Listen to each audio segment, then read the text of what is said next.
Las plantas C4, que comienzan con la fijación del dióxido de carbono sobre el PEP, gracias al efecto catalítico de una enzima llamada PEP-carboxilasa, la PEP-carboxilasa fija el dióxido de carbono sobre la molécula de PEP para dar oxalacetato.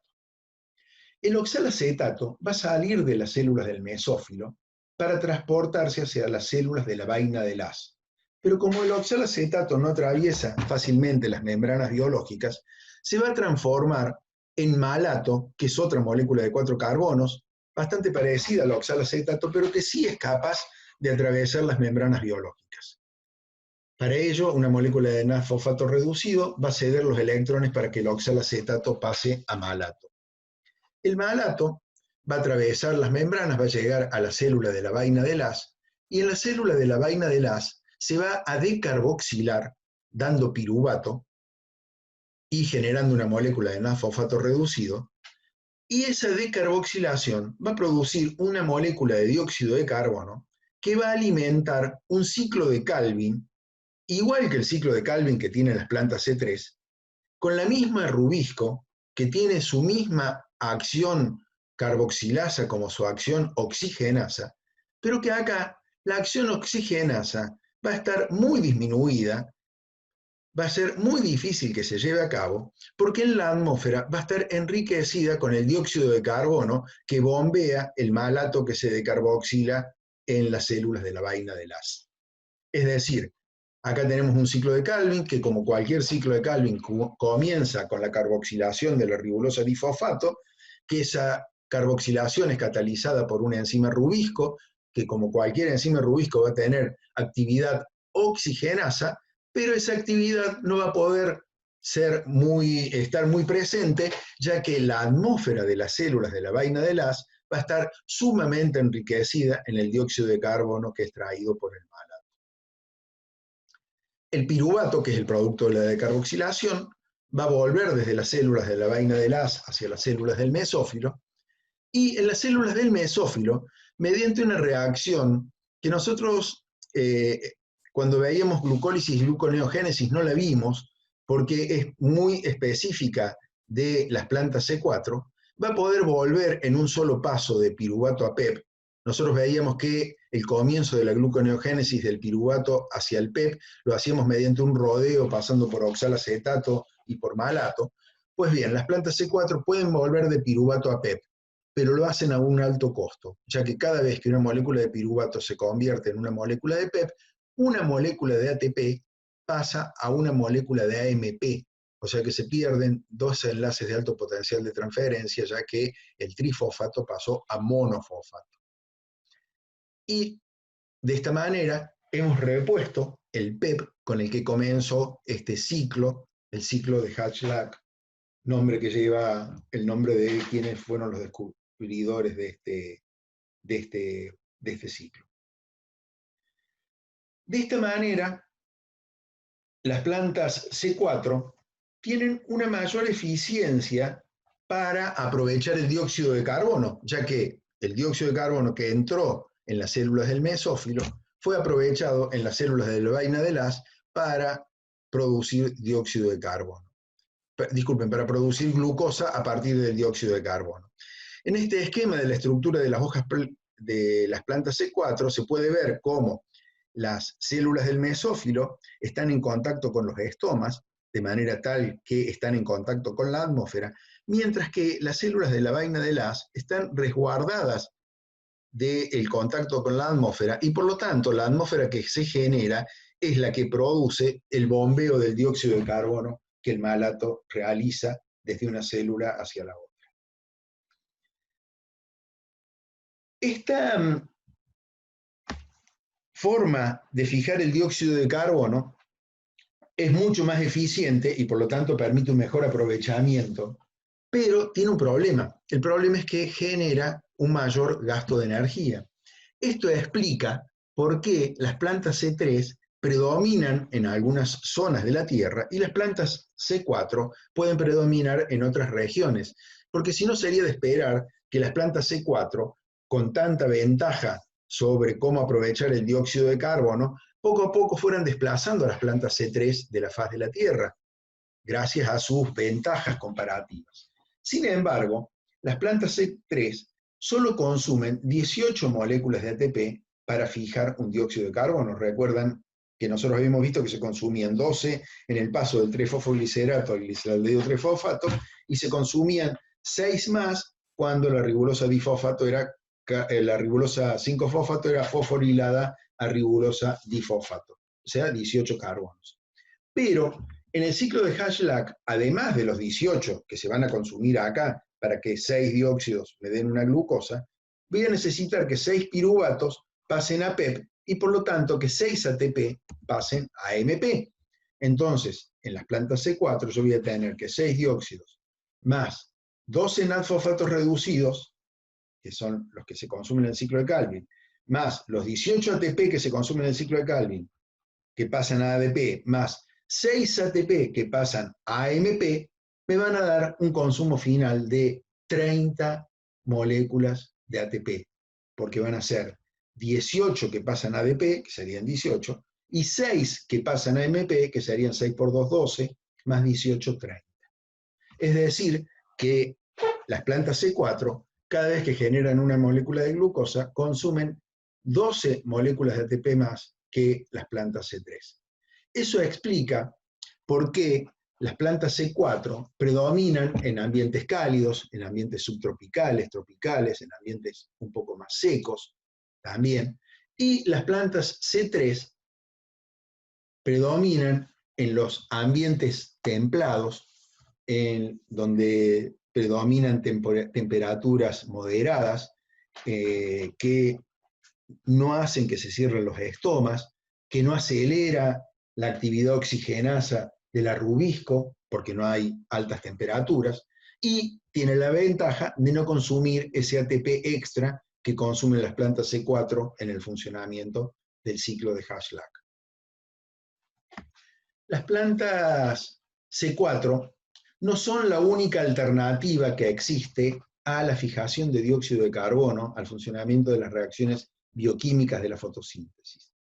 Existe un tercer mecanismo de fijación del dióxido de carbono que probablemente no tenga tanto interés agronómico, pero nos permite comprender muy bien el funcionamiento de la fotosíntesis. El funcionamiento que llevan adelante las crasuláceas, las cactáceas, se denomina, en las reacciones estas bioquímicas, se denomina el metabolismo ácido de las crasuláceas. El metabolismo ácido de las crasuláceas permite entender cómo es que pueden realizar la fotosíntesis aquellas plantas que viven en climas desérticos. Es decir, que viven en climas en los cuales durante el día hacen temperaturas superiores a los 40 grados y la humedad ambiente es bajísima, y que eso lleva a que estos vegetales que se adaptan a esas regiones abran sus estomas solamente de noche. Porque si lo abrieran de día, la altísima temperatura y la bajísima humedad ambiente haría que se deshidrataran inmediatamente. Por ello, los vegetales adaptados a estas regiones, fundamentalmente las crasuláceas, las cactáceas, abren los estomas de noche y los cierran de día. Por eso, el mecanismo fotosintético que llevan adelante estas plantas está separado no espacialmente como en las plantas como en las plantas C4, que fijan el dióxido de carbono en unas células y lo aprovechan en otras, sino que acá están separadas en el tiempo. ¿Por qué? Porque durante la noche, cuando las plantas abren sus estomas, el dióxido de carbono es fijado sobre el PEP para dar oxalacetato, una reacción igual que la que hacen las plantas que utilizan el ciclo de Hash-Lack, y por eso también las plantas CAM son una variante de las plantas C4. Su primer compuesto estable es de 4 carbonos, el oxalacetato, que ya lo conocemos. El oxalacetato se reduce con el aporte de electrones de una molécula de NAD-fosfato reducido y pasa a malato. Esto ya lo vimos. ¿Para qué pasa a malato? Para salir del cloroplasto e irse a una vacuola. Una vacuola, una estructura membranosa, en la cual se acumula malato durante toda la noche. Es decir, que lo que ocurre en la noche es que el dióxido de carbono se fija sobre PEP a través de una PEP carboxilasa, la misma enzima que las plantas C4. Esa PEP carboxilasa permite que se sintetice el oxalacetato. El oxalacetato se reduce a malato y se acumula en una vacuola. Se acumula en una vacuola. Hasta que sale el sol. Cuando sale el sol, los estomas se cierran y no se siguen realizando las reacciones que estuvimos viendo. ¿Qué ocurre ahora? El malato sale de la vacuola, vuelve al cloroplasto, y en el cloroplasto se decarboxila dando piruvato y dióxido de carbono. El dióxido de carbono alimenta un ciclo de Calvin, exactamente igual que el que tienen las plantas C3 y las plantas C4, con la misma rubisco de las plantas C3 y las plantas C4, con la misma actividad carboxilasa y oxigenasa de la rubisco, pero en este caso va a estar fundamentalmente alimentado por el dióxido de carbono que está proveyendo el malato cuando se decarboxila, por lo que la fotorrespiración va a estar prácticamente eliminada.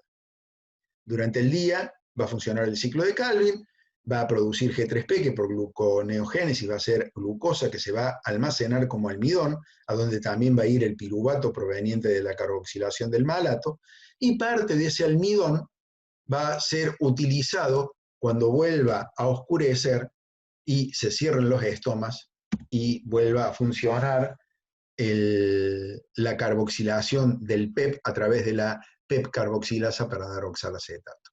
De esta manera, estas plantas evitan la evapotranspiración que las deshidrataría si abrieran los estomas de día y fijan el dióxido de carbono de noche, pero lo aprovechan de día para la producción de glucosa y de almidón. ¿Por qué creen que las plantas CAM esperan hasta la noche esperan hasta el día para hacer el ciclo de Calvin, si ya están fijando el dióxido de carbono durante la noche? ¿Por qué esperan Para hasta? obtener el NAD-fosfato reducido y el ATP por la Perfecto. etapa fotoquímica. Para obtener el NAD-fosfato reducido y el ATP, porque no podría funcionar el ciclo de Calvin. Acá incorpora una gran cantidad de NAD-fosfato reducido y una gran cantidad de ATP. Ustedes recuerdan, 18 moléculas de ATP y 12 NAD-fosfato reducido por cada glucosa que se sintetiza. Por eso es que las reacciones fotoquímicas de la fotosíntesis y las bioquímicas están totalmente articuladas y funcionan de manera consensuada, de manera consecutiva. Sin embargo, si ustedes lo piensan, si la planta tiene almidón, puede hacer glucosa 6-fosfato, 6-fosfogluconato, y hacer vía de las pentosas fosfato y producir un fosfato reducido, y luego hacer glucólisis, ciclo de Krebs, cadena respiratoria y producir ATP. Podría hacer fosfato reducido ATP y hacer funcionar el ciclo de Calvin. Pero si lo hiciera, eso sería desfavorable para la planta, porque consumiría más reservas para producir el ATP y el fosfato reducido que reservas que repondría con el funcionamiento del ciclo de Calvin. ¿Y cómo se regula eso? ¿Cómo hace la planta para que el ciclo de Calvin no funcione consumiendo reservas de almidón para proveerse del fosfato reducido y del ATP? Para ello, la rubisco tiene 3 mecanismos de control que hacen que funcione solo cuando funcionan las reacciones fotoquímicas. De manera tal que no funcione si las reacciones fotoquímicas no están funcionando. ¿Cuáles son esos mecanismos? El primero, cuando se producen las reacciones fotoquímicas, nosotros habíamos dicho que se acumulaban protones en el lumen del tilacoide. Eso hace que el pH en el estroma aumente. El pH en el estroma aumenta hasta por encima de 8. Y el pH óptimo de funcionamiento de las enzimas, de la rubisco, está por encima de 8. Es decir, que el funcionamiento de las reacciones fotoquímicas le da el pH óptimo para el funcionamiento de la primera enzima de las reacciones bioquímicas. De esa manera se favorece que funcionen las dos simultáneamente. Otro mecanismo. A medida que van entrando los protones hacia el espacio tilacoidal, salen cationes de magnesio hacia el estroma. Y el magnesio es un cofactor para el funcionamiento del rubisco. Es decir, que cuando funcionan las reacciones fotoquímicas, además del pH óptimo para el rubisco, también se la provee de su cofactor, que es el magnesio, el catión magnesio. De esa manera, las reacciones fotoquímicas favorecen el funcionamiento de las bioquímicas. Pero, por si esto fuera poco, durante la oscuridad se sintetizan inhibidores del funcionamiento del rubisco. Y de esa manera se asegura que el rubisco no funcione de noche. Es decir, que los tres mecanismos estos permiten que las reacciones fotoquímicas y las reacciones bioquímicas de la fotosíntesis funcionen articuladamente. Bien, con esta clase entonces damos por cerrada el estudio del metabolismo. En esta última clase hemos visto cómo a partir de dióxido de carbono y agua, con el aprovechamiento de la energía aportada por el sol, es posible sintetizar glucosa y reponer el oxígeno que se consume en la atmósfera por la respiración de todos los demás organismos. Para ello vimos que en una primera etapa de las reacciones fotoquímicas, los electrones provistos por el agua son aprovechados para pasar el NADFosfato oxidado reducido, que el oxígeno que libera la fotólisis del agua es liberado a la atmósfera, y que los protones que libera la fotólisis del agua, más los que se transportan desde el estroma hacia el lumen del tilacoide durante el transporte de los electrones, permite que se sintetice ATP. Para que estas reacciones que irían en contra del potencial redox, es imprescindible el aporte de la energía lumínica. En la segunda parte, vimos cómo el NADFosfato reducido y el ATP son aprovechados en las reacciones bioquímicas para, a partir de dióxido de carbono, formar glucosa, y vimos que existen alternativas al funcionamiento del ciclo de Calvin, que es el que tienen todos los vegetales, para poder evitar el funcionamiento de la fotorrespiración. Finalmente vimos el mecanismo por el cual la rubisco, que es la enzima encargada de comenzar la fijación del dióxido de carbono, es regulada para que funcione solo cuando están funcionando las reacciones fotoquímicas. Bueno, esto es todo lo que teníamos para ver. No sé si les queda alguna pregunta, algún comentario. Quedan un par de minutitos para seguir conectados.